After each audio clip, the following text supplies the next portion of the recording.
my kitchen, read the names, look at the logos, envisage the missions, and marvel at the scope and diversity of what groups were doing on behalf of others.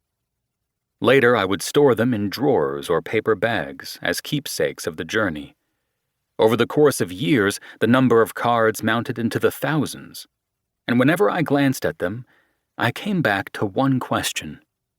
Did anyone truly appreciate how many groups and organizations were engaged in progressive causes? At first, this was a matter of curiosity on my part, but it slowly grew into a hunch that something larger was afoot, a significant social movement that was eluding the radar of mainstream culture. So, curious, I began to count. I looked at government records for different countries and, using various methods to approximate the number of environmental and social justice groups from tax census data, I initially estimated a total of 30,000 environmental organizations around the globe. When I added social justice and indigenous peoples' rights organizations, the number exceeded 100,000.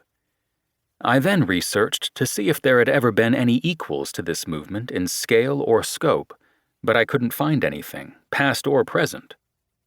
The more I probed, the more I unearthed, and the numbers continued to climb as I discovered lists, indexes, and small databases specific to certain sectors or geographic areas.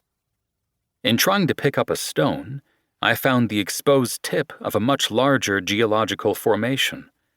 I soon realized that my initial estimate of 100,000 organizations was off by at least a factor of 10, and I now believe there are over 1 and maybe even 2 million organizations working toward ecological sustainability and social justice.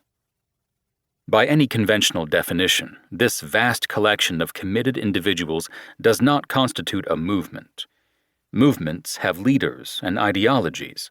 People join movements, study their tracks, and identify themselves with a group. They read the biography of the founders or listen to them perorate on tape or in person. Movements, in short, have followers. This movement, however, doesn't fit the standard model. It is dispersed, inchoate, and fiercely independent. It has no manifesto or doctrine, no overriding authority to check with. It is taking shape in schoolrooms, farms, jungles, villages, companies, deserts, fisheries, slums, and, yes, even fancy New York hotels. One of its distinctive features is that it is tentatively emerging as a global humanitarian movement arising from the bottom up. Historically, social movements have arisen primarily in response to injustice, inequities, and corruption. Those woes still remain legion, joined by a new condition that has no precedent. The planet has a life-threatening disease, marked by massive ecological degradation and rapid climate change. As I counted the vast number of organizations, it crossed my mind that perhaps I was witnessing the growth of something organic, if not biologic. Rather than a movement in the conventional sense, could it be an instinctive, collective response to threat? Is it atomized for reasons that are innate to its purpose? How does it function? How fast is it growing? How is it connected? Why is it largely ignored? Does it have a history? Can it successfully address the issues that governments are failing to? Energy, jobs, conservation, poverty, and global warming.